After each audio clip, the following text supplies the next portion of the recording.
Lista de controvérsias da CIA. A Agência Central de Inteligência, a CIA, tem sido alvo de uma série de controvérsias, tanto dentro como fora dos Estados Unidos. Legacy of Ashes, in the History of the CIA, de Tim Weiner, acusa a CIA de ações secretas e abusos de direitos humanos. Jeffrey T. Richelson, do National Security Archive, tem criticado suas alegações.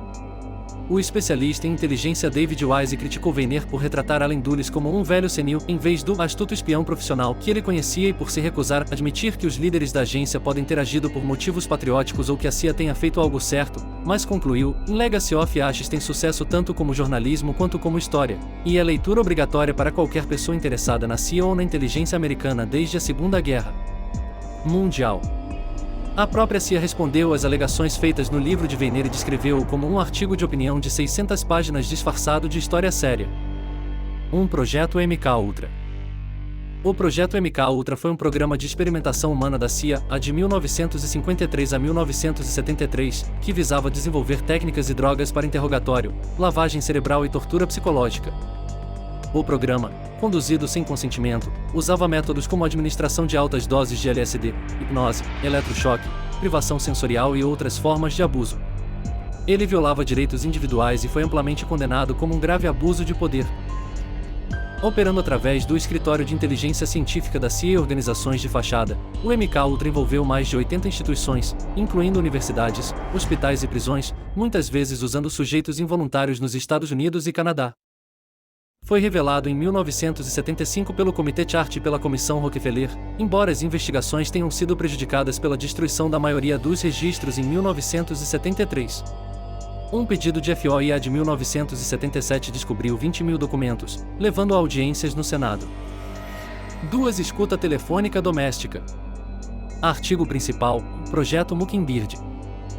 Em 1969, no auge do movimento anti-guerra nos Estados Unidos, o diretor da CIA, Els, recebeu uma mensagem de Henry Kissinger ordenando-lhe que espionasse os líderes dos grupos que solicitavam uma moratória no Vietnã. Desde 1962, 3 presidentes sucessivos ordenaram ao diretor da inteligência central que espionasse os americanos. 3. Extraordinária rendição. Relatório do Senado dos Estados Unidos sobre o Programa de Interrogatório de Detenção da CIA que detalha o uso de tortura durante a detenção e interrogatório da CIA. A entrega extraordinária é a apreensão e transferência extrajudicial de uma pessoa de um país para outro. O termo tortura por procuração é usado por alguns críticos para descrever situações em que a CIA e outras agências dos Estados Unidos transferiram suspeitos de terrorismo para países conhecidos por empregar tortura, quer tenham a intenção de permitir a tortura ou não. Foi alegado, no entanto, que a tortura foi empregada com conhecimento ou aquiescência das agências dos Estados Unidos. A transferência de qualquer pessoa para qualquer lugar com o propósito de tortura é uma violação da lei dos Estados Unidos, embora Condoleezza Rice, a então secretária de Estado dos Estados Unidos, tenha declarado que os Estados Unidos não transportaram ninguém, e não transportarão ninguém, para um país quando acreditamos que ele será torturado. Quando apropriado, os Estados Unidos buscam garantias de que as pessoas transferidas não serão torturadas. Embora a administração Obama tenha tentado distanciar-se de algumas das técnicas mais duras de contra-terrorismo, também afirmou que pelo menos algumas formas de entregas continuarão. A administração continuou a permitir a entrega apenas a um país com jurisdição sobre esse indivíduo, ou para julgamento desse indivíduo, quando há uma garantia diplomática de que não serão tratados de forma desumana. O programa dos Estados Unidos também motivou várias investigações oficiais na Europa sobre supostas detenções secretas e transferências interestatais ilegais envolvendo Estados-membros do Conselho da Europa. Um relatório de junho de 2006 do Conselho da Europa estimou que 100 pessoas foram sequestradas pela CIA em território da UE, com a cooperação de membros do Conselho da Europa, e entregues a outros países, muitas vezes após terem transitado por centros de detenção secretos, a black sites, usados pela CIA, alguns localizados na Europa.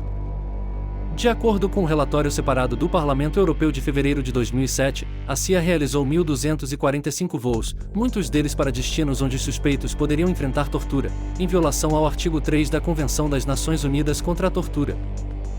Após os ataques de 11 de setembro, os Estados Unidos, em particular a CIA, foram acusados de entregar centenas de pessoas suspeitas pelo governo de serem terroristas, ou de ajudar e apoiar organizações terroristas, a estados terceiros, como Egito, Jordânia, Marrocos e Uzbequistão.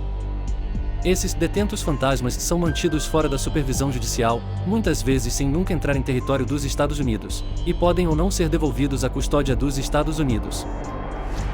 Em 4 de outubro de 2001, um acordo secreto foi feito em Bruxelas, por todos os membros da OTAN.